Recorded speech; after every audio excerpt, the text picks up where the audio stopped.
Euh, bonsoir. Salut.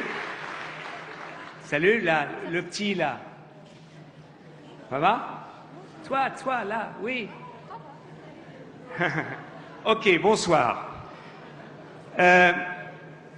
Pour le lancement de cette campagne électorale, quelques réflexions en vrac. D'abord, il y a eu une longue discussion entre nous. Est-ce que c'est Cécile ou c'est moi qui dois terminer? Je trouve que, comme Cécile est tête de liste des régionales ici, c'était normal, et je trouve juste qu'elle termine ce meeting parce que c'est elle qui va porter quand même un poids important de cette campagne en Île-de-France et d'ailleurs un peu partout en France.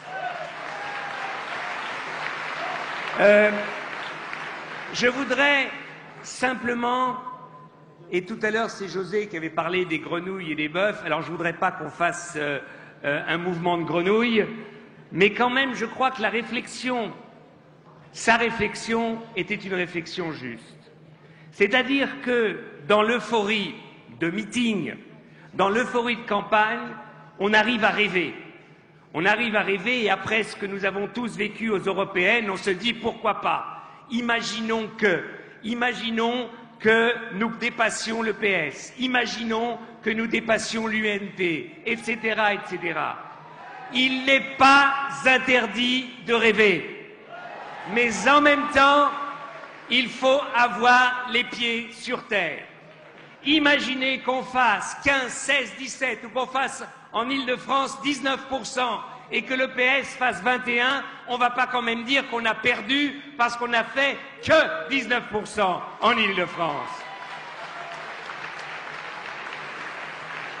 Il faut quand même qu'on se rappelle d'où l'écologie politique est partie il y a exactement 1 an et demi, 2 ans. Et que s'il y a 2 ans, nous avions déclaré aux médias, dans 2 ans, nous ferons au niveau national, en moyenne, au moins 15%. On nous aurait traités de fous. Eh bien, je dis, ça, c'est le minimum syndical que nous devons, que nous pouvons faire cette année aux élections régionales. Pour cela, il faut dire dans ces élections quel est le rôle de l'écologie politique aujourd'hui. Et je voudrais le définir comme cela. Nous sommes l'alternative dans l'alternance et nous sommes l'alternative pour une nouvelle gestion dans les nouvelles majorités des régions. C'est-à-dire que nous avons une musique différente. Quand on dit musique, ce n'est pas une musique contre les autres, mais c'est une musique avec nos contenus, notre rythme, nos symboles, et qu'aujourd'hui, nous sommes persuadés que pour changer, pour affronter les crises auxquelles nous sommes confrontés, les crises écologiques, les crises économiques, les crises sociales, eh bien, l'écologie politique est une matrice qui nous permet d'affronter en même temps cette crise et d'être à la hauteur de ces défis tels que nous l'avons été aux européennes et tels que nous pouvons l'être avec notre programme de région, de transformation écologique et sociale des régions, nous pouvons l'être à ce niveau aux élections régionales. Et je voudrais dire au Parti socialiste, moi je trouve très bien qu'ils aient découvert les mariages homosexuels. Je trouve formidable qu'ils aient découvert les sans-papiers. Ils sont à peu près au programme des écologistes d'il y a 8 à 10 ans. Je leur dis, il y a encore un chemin pour arriver à aujourd'hui, camarades socialistes, et nous allons vous aider à être à la hauteur dans les régions, parce que les crises ne peuvent pas attendre encore 10 ans.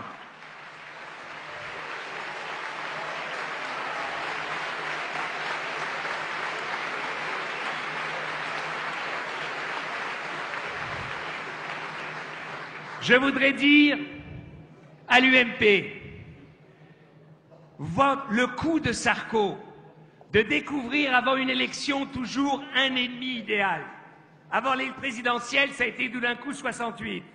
Maintenant, avant les régionales, il a découvert l'écologie populaire. D'ailleurs, il a été chercher ça dans un des courants des Verts qui, depuis longtemps, défendaient cette idée de l'écologie populaire. Je veux dire simplement, Si l'écologie populaire, ça veut dire plumer le peuple, eh bien je dis, Monsieur Sarkozy, ça ne marchera pas et ça ne passera pas.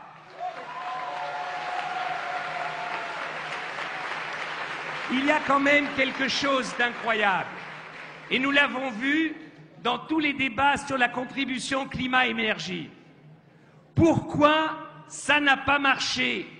Eh bien, pour la simple raison que l'effet d'annonce de Sarkozy a démontré en même temps qu'il était à la tête d'un gouvernement incapable de mettre en place n'importe quelle politique et surtout pas une politique écologique cohérente.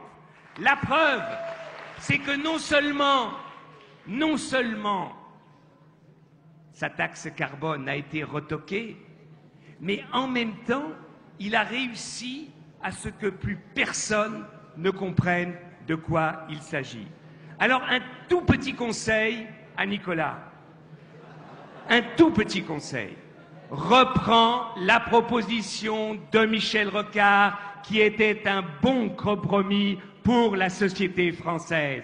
Et si, en tant que responsable politique, l'on met en place une commission, l'on met en place une proposition, il est incompréhensible que les politiques qui ne comprennent rien à la proposition retoquent une proposition qui avait été justement la tentative de trouver un compromis dans lequel pouvait se retrouver toute la société française et non pas simplement les plus favorisés ou les moins défavorisés.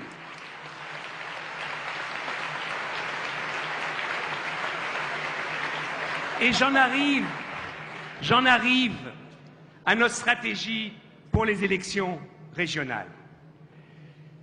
C'est vrai que la gauche, le Parti socialiste avec les Verts dans beaucoup de majorités régionales, était à la tête de 20 régions sur 26.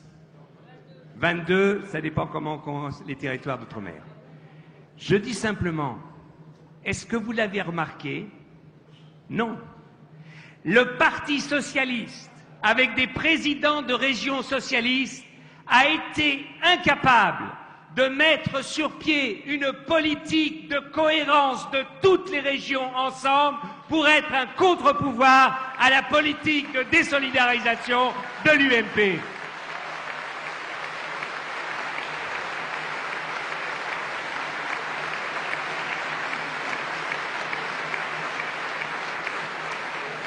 Si aujourd'hui, nous disons, nous voulons non seulement une nouvelle définition des accords à la tête des régions, des majorités des régions, nous voulons d'abord dire d'une manière très claire, pour nous, ces élections régionales, si nous réussissons à faire le score que nous pouvons faire, c'est la fin de l'hégémonie d'un parti dans la gauche et c'est le début d'un véritable partenariat de gestion des uns avec les autres.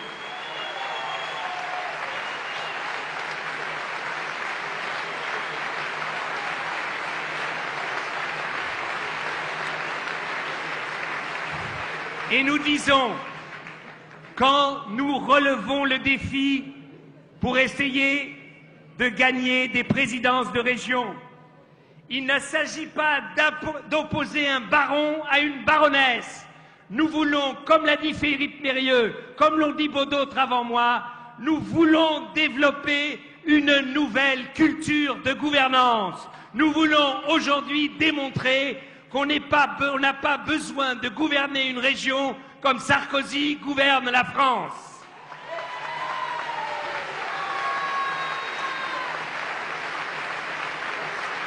C'est pour cela, que ça soit en Rhône-Alpes, que ça soit en Île-de-France, que ça soit dans Midi-Pyrénées, il faut que les têtes de liste régionales se comprennent comme des animateurs d'une équipe capable de gérer. Nous opposons à la gestion individuelle l'idée d'une gestion collective par une équipe capable de gérer et de faire avancer les régions.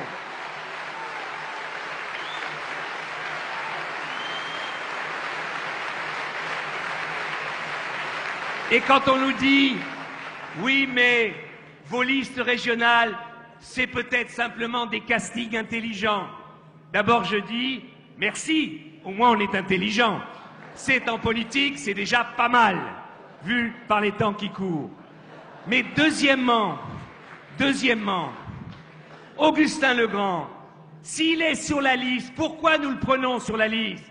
C'est pour dire, si nous avons des responsabilités, ou à la tête de la région, ou dans la majorité de la région, eh bien pour nous, le problème du logement des plus défavorisés restera en permanence à l'ordre du jour. C'est pour cela que nous prenons des représentants de la société civile.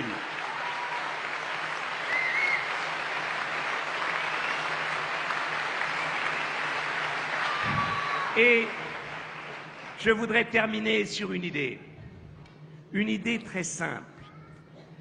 Si nous réussissons à être, d'une manière définitive, la troisième force politique au niveau national, cela veut dire que nos perspectives, les perspectives d'Europe Écologie et des Verts, c'est une perspective d'avoir entre 50 et 100 députés dans la prochaine Assemblée nationale en France. Voilà nos perspectives politiques.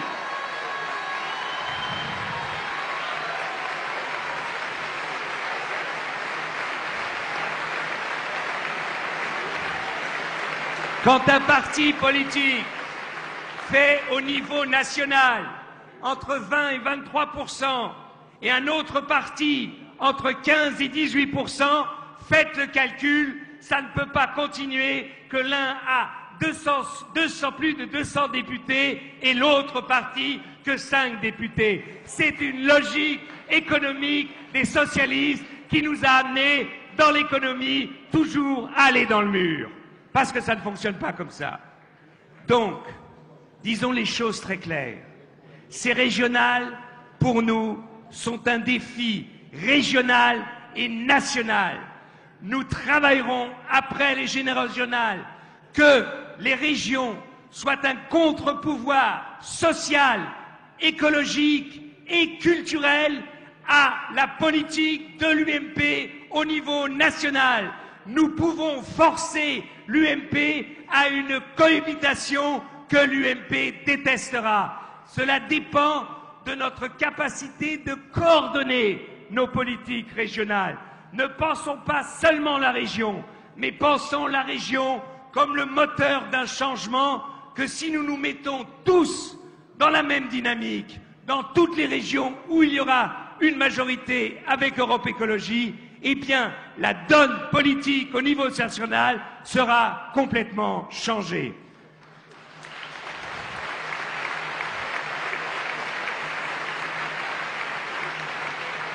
C'est pour cela que je voudrais terminer sur un appel très simple.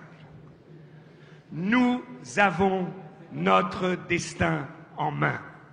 Si nous sommes capables de continuer dans la culture politique du rassemblement, si nous sommes capables de démontrer que nos équipes régionales sont de véritables équipes, si nos leaders régionaux sont de véritables animateurs régionaux, si nous sommes capables de nous coordonner au niveau national, eh bien, l'écologie politique non seulement dépassera de loin les petites phrases de l'écologie sociale des socialistes ou de l'écologie populaire de l'UMP, mais l'écologie politique deviendra le symbole d'un autre avenir pour la France et donc pour l'Europe et même pour le monde. Nous devons démontrer, et nous en avons la responsabilité politique, qu'aujourd'hui, ce n'est pas un problème de tendance, ce n'est pas un problème de courant, mais c'est un problème de notre capacité à tous d'être responsables face aux défis que nous impose la dégradation sociale, économique et culturelle de ce pays et de l'Europe. Et je souhaite à tous ceux qui vont se battre au régional, bon courage, je serai là pour vous soutenir et le 14 mars et le 21 mars, on verra qui rira le plus fort. Merci.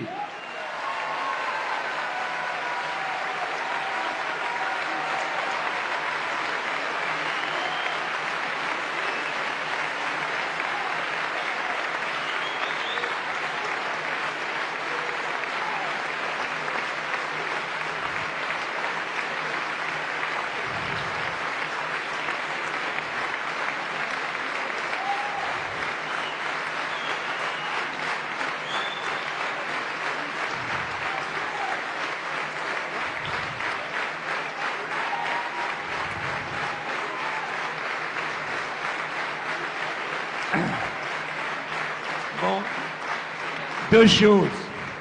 D'abord, Alexis, j'ai tenu à la seconde les 15 minutes. Dis-moi merci. Et deuxièmement, maintenant, j'appelle celle qui sera chargée d'animer en Île-de-France et même au-delà, Cécile Duflot, à la tribune.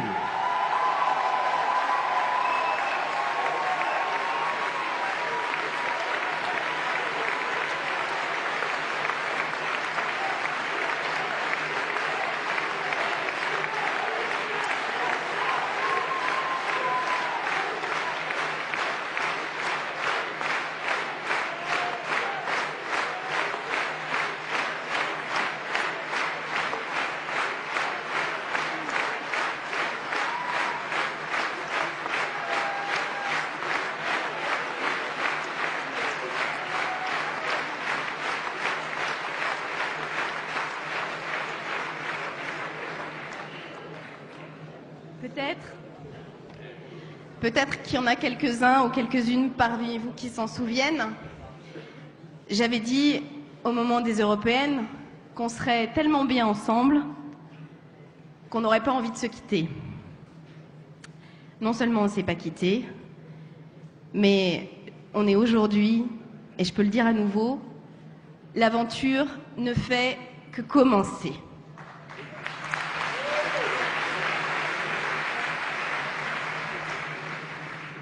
Il vous l'a dit, Dany, une des grandes différences entre nous et d'autres, c'est cette capacité vraie, juste, vérifiable, même si il faut toujours donner des preuves, que nous travaillons en équipe. Alors, si je parle devant vous ce soir, comme tête de liste Europe Écologie en Île-de-France, je le fais en notre nom, en votre nom à tous, et c'est pour ça que j'aimerais le faire avec vous. Je souhaiterais vous présenter l'équipe qui fera le lien entre toutes les régions. Et je souhaiterais que vous soyez là. Philippe, Jacques, Monique, Christian, tout ça, allez, venez. Ils sont bien, hein, vous pouvez.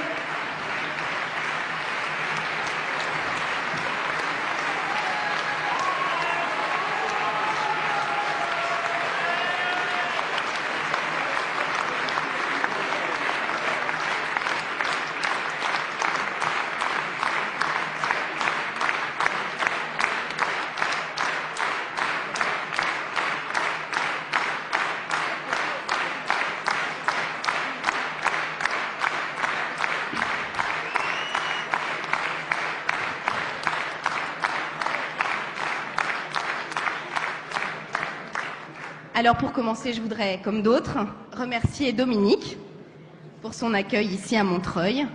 À Montreuil, Dominique, où tu as voulu bouleverser le quotidien, fédérer les initiatives citoyennes sans démagogie pour faire vivre le cosmopolitisme d'une grande et d'une belle ville d'Île-de-France. Bien sûr que je pense à nos 14, même moi aujourd'hui j'en reviens pas, à nos 14 eurodéputés. Ils sont tous là, oui, ils sont tous là. Et je voudrais dire un petit mot à Jean-Paul Besset. Parce que vous vous souvenez quand on avait lancé la campagne, Jean-Paul Besset, tête de liste dans la région centre, l'élection absolument improbable, ce gentil Jean-Paul qui acceptait de se sacrifier. Jean-Paul, il est eurodéputé. Comme quoi, parfois, des choses improbables.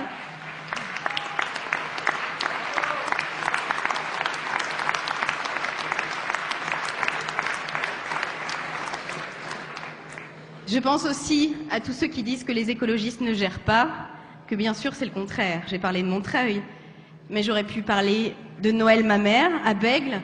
Je sais qu'il aurait adoré être avec nous aujourd'hui et qu'il ne pouvait pas, mais on pense tous bien à lui.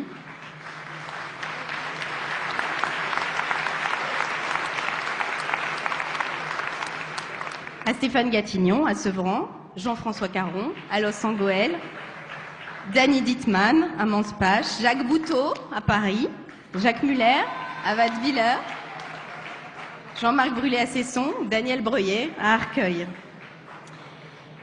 Avec beaucoup d'autres écologistes qui participent déjà à notre rassemblement ou qui nous rejoindront bientôt, vous êtes les précurseurs d'une écologie du quotidien, urbaine, des quartiers, du monde rural.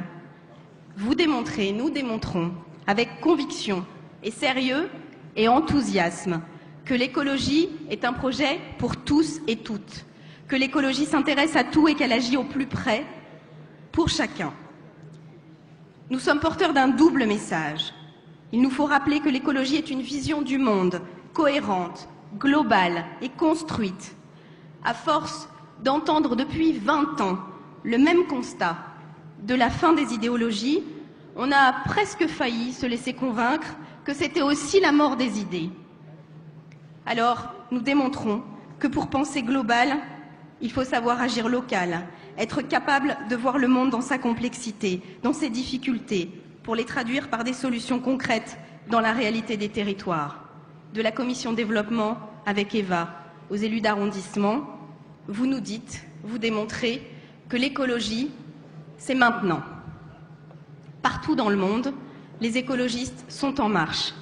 Et nous nous sommes rassemblés parce que nous savons qu'à ces défis, il n'y a de réponse que collective. Elles sont européennes, nous l'avons montré, elles peuvent, elles doivent aussi être régionales, car nous n'oublions jamais que nous partageons une planète en commun. Rassemblement de tous les écologistes, verts, régionalistes, citoyens et citoyennes, élus, acteurs et actrices du mouvement social. Le Rassemblement Europe Écologie a désormais fait la preuve de sa pertinence et de sa cohérence. Nous avons montré, et nous continuerons de le faire, qu'il est possible de faire de la politique autrement. La biodiversité politique, elle est nécessaire. Elle est nécessaire maintenant pour donner de l'air à la démocratie. Aujourd'hui, devant vous, avec vous, je lance un appel. Les temps changent. Ce rassemblement est en marche. Toutes celles et tous ceux qui veulent rejoindre cette mobilisation salutaire de renouvellement de la vie politique française sont les bienvenus. C'est le moment.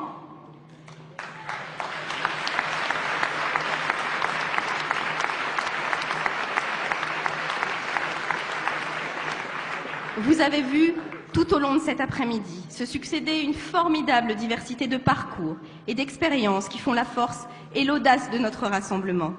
Si nous sommes tous ensemble ici, c'est parce que nous savons qu'il est non seulement nécessaire, mais qu'il est aussi possible de changer les pratiques et la politique dans ce pays. Le 7 juin, quelque chose s'est levé. Un espoir qui ne s'arrêtera pas. Cet espoir, c'est la volonté d'agir. Cet espoir, c'est l'écologie maintenant.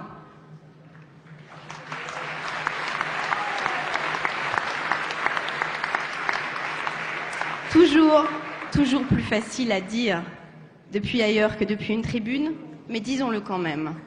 Fini les grands discours et les mots d'ordre.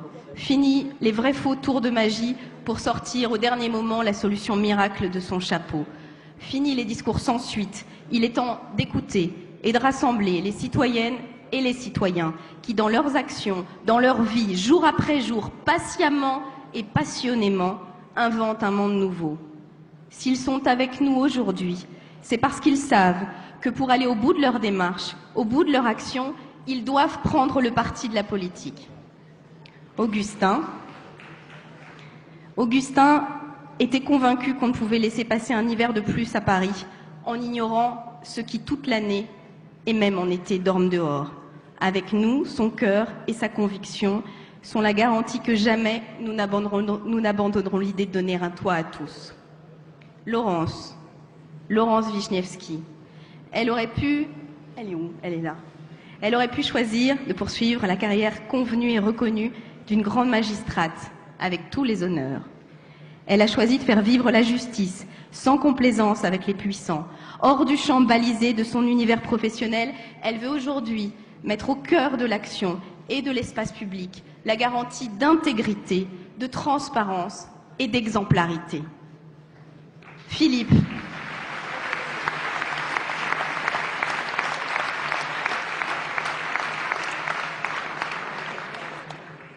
Mérieux a consacré sa vie à bousculer une administration parfois ancienne et parfois lourde pour redonner à l'éducation son sens premier, former des femmes et des hommes libres. D'autres s'étaient engagés de longue date. Robert Lion a été directeur de cabinet de Pierre Mauroy.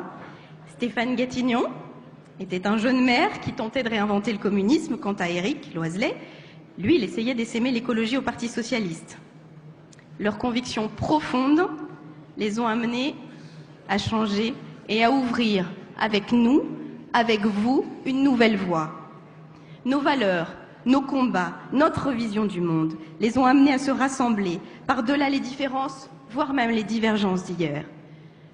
Nous voulons être les artisans modestes, consciencieux, déterminés et enthousiastes d'un monde nouveau. Parce que oui,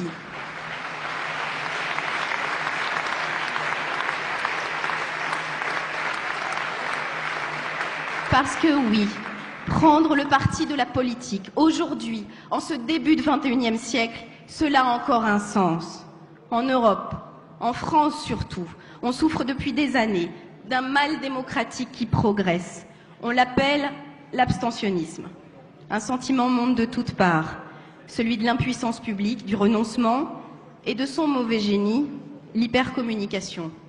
Ah, l'hypercommunication, ça marche. L'hypercommunication maquille les échecs en victoire, les renoncements en modération, l'impuissance en prudence et brouille les cartes pour mieux donner l'illusion du contrôle.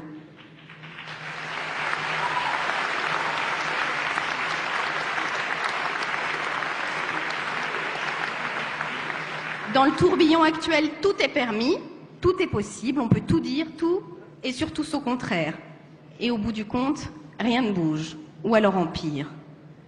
Nicolas Sarkozy parle de croissance verte et créatrice d'emplois, mais évidemment, il préfère sauver les marges de ses amis capitaines d'industrie, faire du profit en laissant sur le carreau les ouvriers de Continental, de New Fabrice ou d'ailleurs, sans engager la protection et la transformation de ces emplois. Nicolas Sarkozy parle de moralisation du capitalisme, mais plutôt que d'abolir bonus et paradis fiscaux, son travailler plus pour gagner plus continue à pressuriser, à abandonner les salariés victimes quotidiennement de la souffrance au travail et de l'accélération des rythmes. Ah,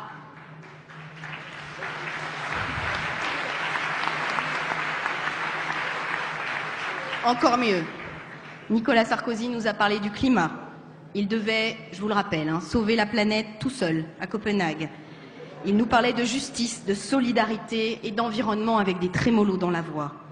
À la fin des fins, nous avons un accord de couloir qui ne vaut même pas les 2 feuilles de papier sur lesquelles il a été écrit.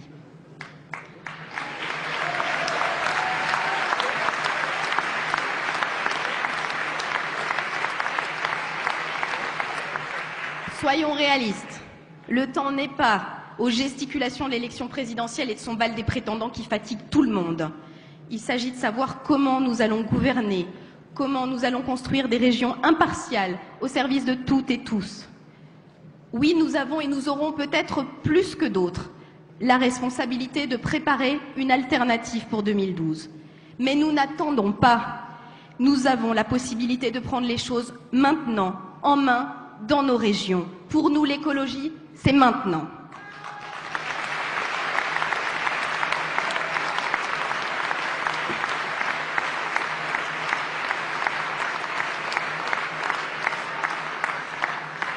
Parce que le changement commence maintenant, parce que la politique n'appartient pas à quelques-uns. Il nous faut sortir d'une double impasse qui emprisonne la gauche française depuis des années. Elle a renoncé à l'utopie pour épouser les réalités, mais elle ne bouscule plus la réalité faute d'un rêve, faute d'un projet. Nous voulons et nous continuerons à oser porter idéal et utopie. Nous croyons que mettre l'imagination collective au pouvoir est le seul chemin pour oser de nouvelles solutions.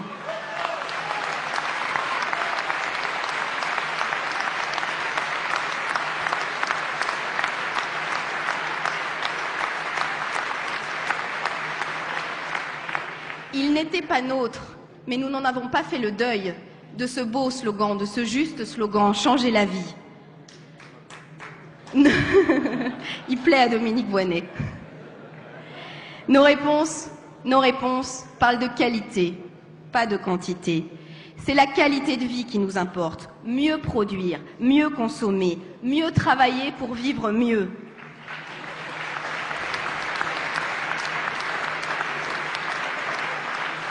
Et vivre mieux, ce n'est pas une anecdote, ce n'est pas un simple slogan.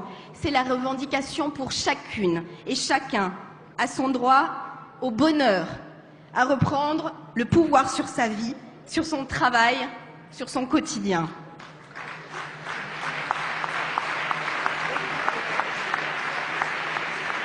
Oui, à Argenteuil comme à Clairoy, à Nice comme à Roubaix, à Belin-Bellier comme à Brest, oui, chacun a droit au bonheur. On peut croire, quand ce sont l'eau, l'air, les sols que l'on pollue, que finalement tout le monde est égal. Pourtant, certains sont beaucoup moins égaux que d'autres. La qualité de vie ne doit plus être un privilège. Parce qu'il y a ceux qui ont les moyens de choisir s'ils prennent leur voiture ou non, s'ils habitent plutôt ici que là, s'ils mangent sainement ou non, s'ils peuvent échapper au stress, à la malbouffe, au cancer professionnel. Il y a aussi et surtout celles et ceux qui n'ont pas les moyens de choisir. Combattre les inégalités sociales, c'est combattre en même temps les inégalités écologiques.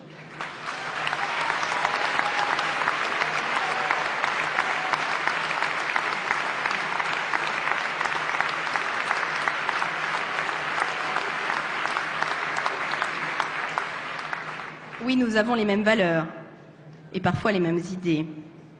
L'écologie, supposée populaire de Sarkozy et de l'UMP, ce n'est tout simplement pas l'écologie, parce qu'elle en oublie ses valeurs fondamentales. Elle oublie le partage des richesses. Elle oublie de faire une taxe carbone qui s'attaque d'abord aux plus gros pollueurs. Elle oublie de mettre en cause la responsabilité sociale et environnementale des entreprises. Cette écologie de l'exception n'est pas écologiste. C'est du populisme qui n'est populaire que parce qu'il fait payer le peuple.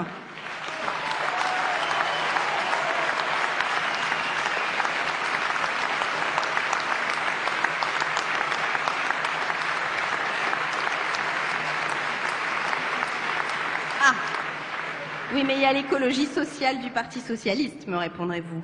Mais l'écologie, vous l'avez compris, elle est sociale. Lorsqu'on a besoin de le préciser, c'est en général qu'on n'est pas totalement à l'aise dans ses baskets.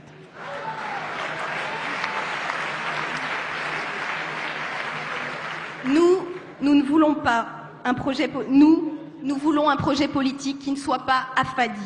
Nous ne voulons pas promettre dans l'opposition et oublier au pouvoir. Nous ne voulons ni d'une écologie populiste, ni d'une écologie opportuniste. Nous portons une écologie politique qui décide vraiment de changer profondément les choses.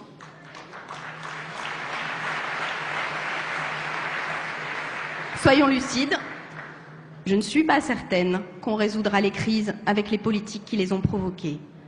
Pour nous, l'écologie, c'est protéger la planète en changeant notre modèle de développement. Protéger la planète, c'est répondre aux défis climatiques en réhabilitant et en isolant de manière coordonnée des milliers de logements. Protéger la planète, c'est garantir la biodiversité, notamment en faisant de tous nos territoires des espaces sans pesticides. Changer ce modèle de développement, c'est protéger les hommes et les femmes qui y vivent. C'est garantir un égal accès à la santé en engageant un plan de lutte contre les maladies du mode de vie. C'est engager maintenant la conversion écologique de l'économie en créant et en sauvegardant des centaines de milliers d'emplois sur tout le territoire. Pour nous, l'écologie, ce n'est pas pour hier, ça ne doit pas être un rêve pour demain. L'écologie, c'est maintenant.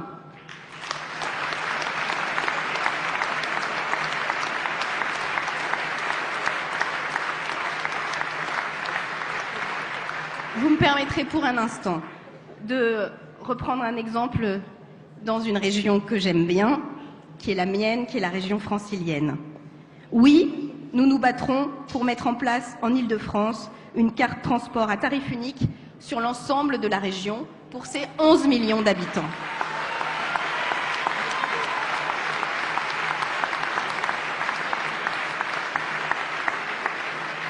Ce n'est pas un problème de tarification, c'est un enjeu à la fois social, environnemental et citoyen.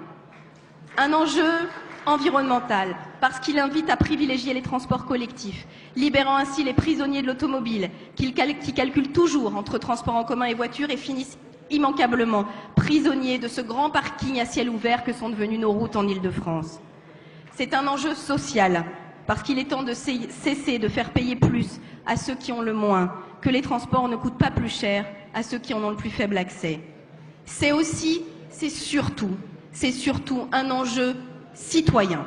Pendant des années, cette région, notre région, a connu les oppositions, les clivages, les frontières et les ruptures. Elle force ses habitants à choisir leur territoire d'appartenance, leur zone d'origine et à acheter leur liberté pour pouvoir se déplacer. Elle en met certains dans de véritables lieux de relégation sociale. Alors pour nous, faire de l'Île-de-France un seul territoire, c'est une question de démocratie.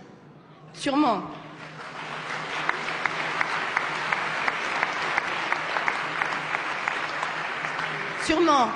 on va nous dire que ça coûte trop cher, que c'est trop compliqué, que ça bouscule trop d'équilibre, trop d'intérêts établis. On nous dira que c'est techniquement infaisable même. Vous verrez, sûrement, les forces d'inertie vont se déchaîner. Mais à l'ère des renoncements, des visions étriquées, nous préférons renouer avec l'idée que c'est le choix des citoyens qui peut changer la réalité. Nous voulons rendre la politique aux citoyens.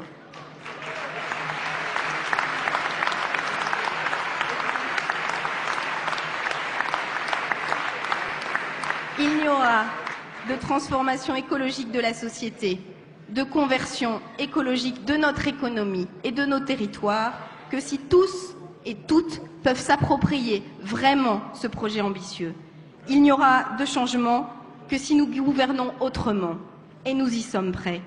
Marie Blandin, que je remercie d'avoir été là tout à l'heure, a dit que c'était possible. Elle a expliqué qu'on se demandait si c'était bien raisonnable. On a vu que c'était sans doute plus raisonnable que d'autres. Et puis vous me permettez un tout petit clin d'œil. C'est Dominique qui m'a raconté cette histoire. L'élection de Marie Blandin, elle n'y a pas cru tout de suite, parce que quand on lui a annoncé, on était le 1er avril. Le 1er avril 1992.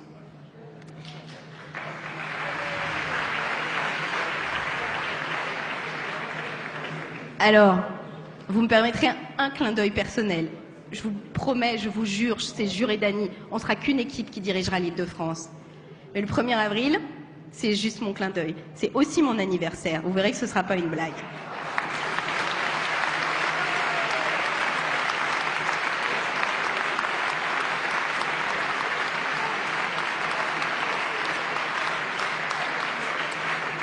Alors oui, nous voulons, avec tous celles et tous ceux qui sont là, nous voulons que chacune des 26 régions de France métropolitaine et d'outre-mer soient des terrains de mobilisation citoyenne, capables d'impulser et de mettre en œuvre les transformations dont nous avons tant besoin.